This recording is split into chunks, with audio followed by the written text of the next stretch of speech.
Hello you guys, so today we're going to do our notes on proving lines are parallel. So remember a couple lessons ago we talked about if you had two lines that are parallel, then we know that alternate exterior angles are congruent.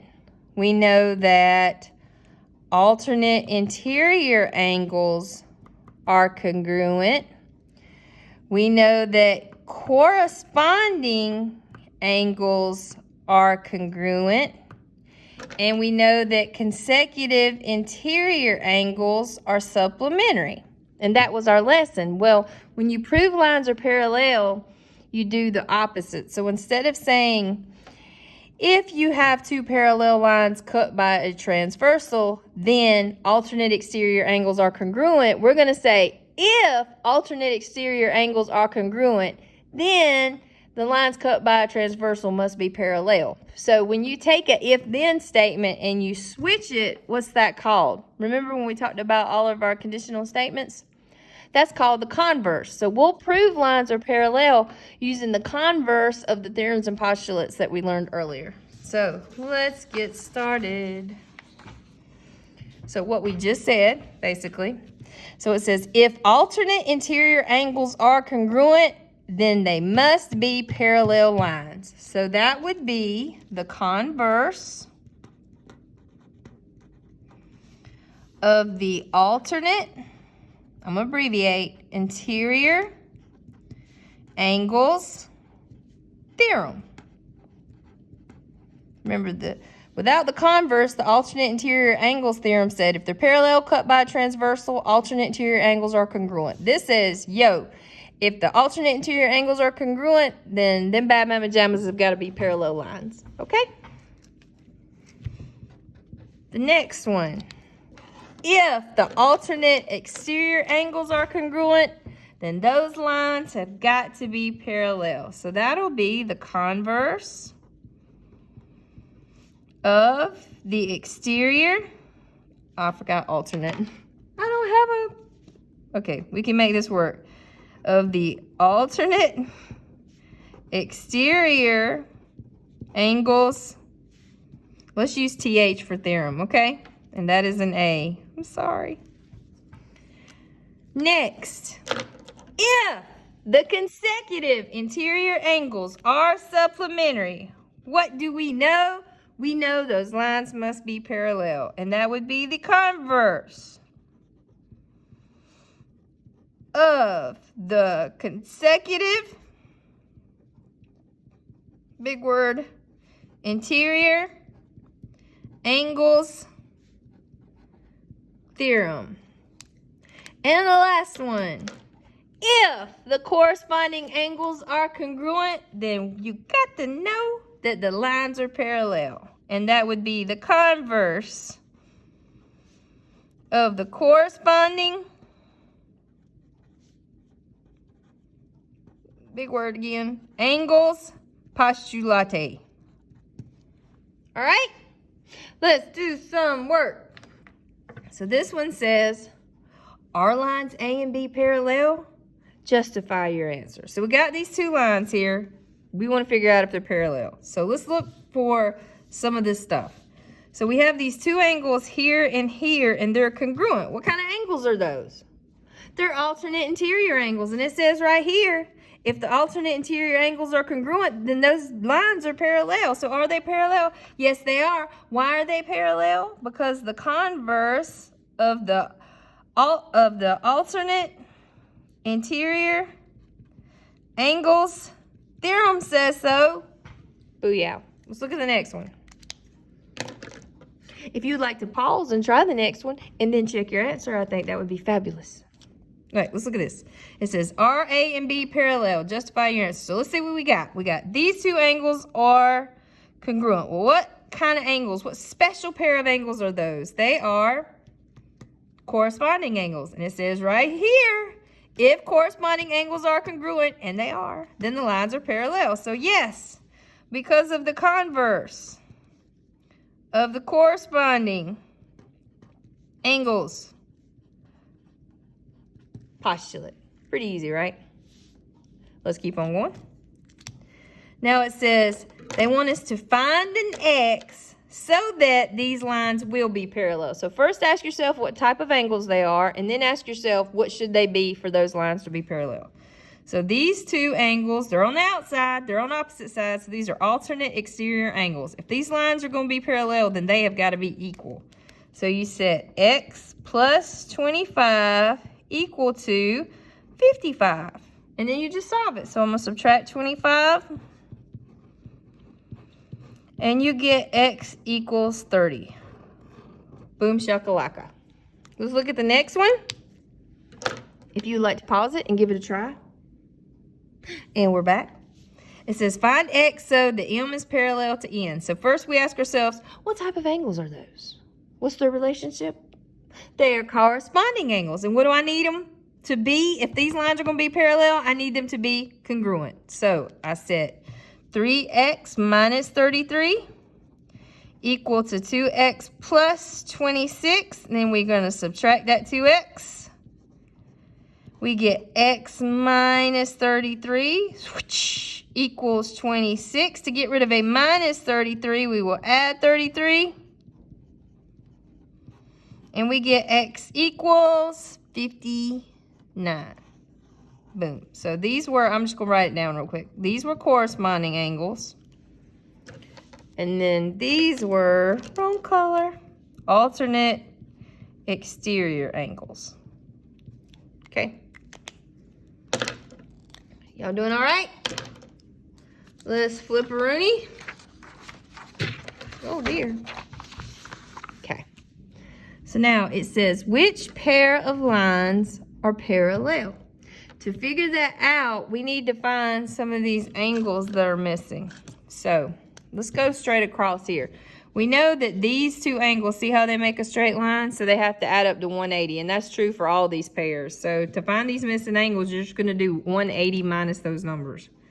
So if you do 180, that's not showing up so good. Let's get a different one here. If you do 180, take away 49, you get 131. So this is 131 degrees. All right. And then if you do 180 minus 121, you get 59. So this one is 59 degrees. All right. Now, you don't have anything up top, but you have the 69 degrees. And what kind of angles are those? Vertical, dude. So this one's also 69. So if we do 180 minus 69, that would be 111. So this one's 111 degrees. And then again, we have 180, and we would take away 131, and that would be 49. So this would be 49 degrees. So we're looking to see where either corresponding angles are congruent or consecutive interior angles are supplementary. So do we see any angles that are the same? Yeah, baby, we got this one right here and this one right here. These are corresponding angles. They are congruent. So what do I know? I know that this line right here is parallel to this line right here. So we know that line A is parallel to line D. Okay? All right, now let's look at this proof. So it says we're given that M is parallel to N. So they're telling us that this line is parallel to this line. So I'm going to mark it with those groovy little triangles. Yep. And they want us to prove that 1 and 3 are supplementary. So it starts with M is parallel to N, and that is our given. So we'll write given. I know you know that step, right? You got that. All right, but seriously, I want you to think about what would come next. They're giving you the statements. 1 and 2 are supplementary. How do we know that 1 and 2 are supplementary? Why do we know that? What kind of angles are they? You thinking? 1 and 2 are supplementary because of the consecutive interior angles theorem. Remember, if you have parallel lines cut by a transversal, same side interior angles are supplementary. All right, the next thing they have is the measure of angle 1 plus the measure of angle 2 is 180. How do we know that? Because we know the definition of supplementary.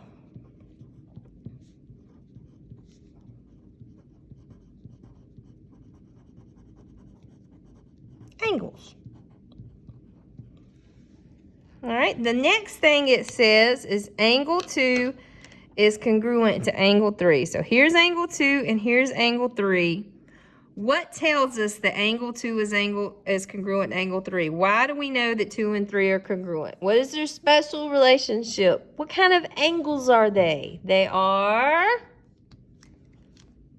vertical angles. So it would be the vertical angles theorem. The next line says the measure of angle 2 equals the measure of angle 3. Well, they're congruent, so they're equal. That's just the what? That is just the definition of congruent angles.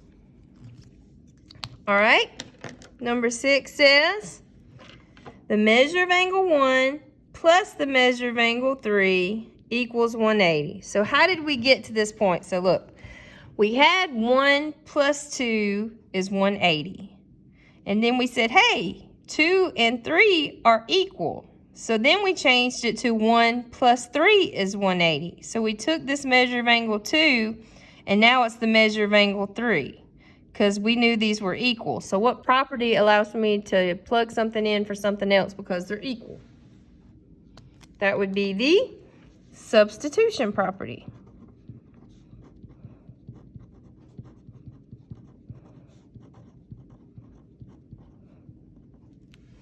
All right, and finally, 1 and 3 are supplementary. How do we know that? Well, we just said that they equal 180, so we know they're supplementary, and that's just because of the definition of supplementary.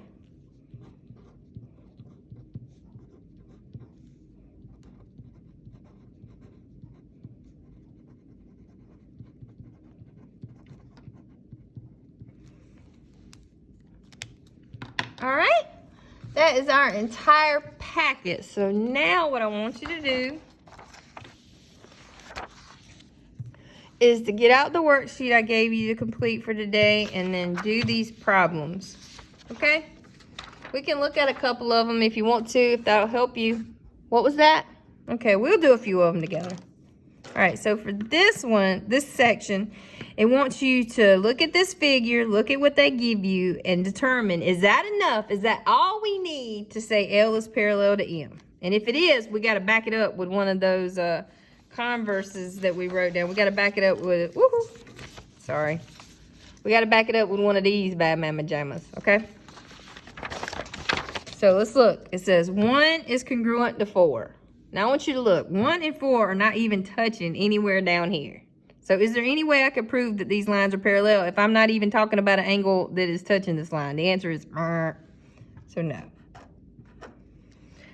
But if you look at another one, let's say like number 8. Number 8 says that the measure of angle 4 plus the measure of angle 6 is 180. Now what kind of angles are those? Those are consecutive interior angles. So if they're supplementary, would that work? Yes. So this one would be yes, and it's because of the converse of the consecutive interior angles theorem. All right. Then in this section, it's kind of like the one off our notes. They want you to find the value of x that would make them equal. So that would make them parallel, not equal, my bad. So if we look at number 10, it says 6 and 2. 6 and 2 are corresponding angles. So if these lines were going to be parallel, these corresponding angles would have to be congruent. So you actually do set these equal. So you would say 12x plus 7 equals 13x plus 2. And then you just solve it. You subtract 12x. 13x minus 12x is x. And then to get rid of that 2, we subtract it. And we would get x equals 5. All right, on the back, these are multiple choice questions. It's kind of like what you're doing on the front, but they just limit it to a few choices. Let's just look at one of these. Let's just do 13. It says, which of the following relationships will not prove the two lines are parallel? So we know what does prove lines parallel. It's this stuff right here. So if it's not one of these, that's the answer. So alternate interior angles, that works. Vertical, so we are already done. Consecutive, corresponding, we know those. All right, you guys, get the rest of this worksheet finished. I will see you on Monday for the practice test.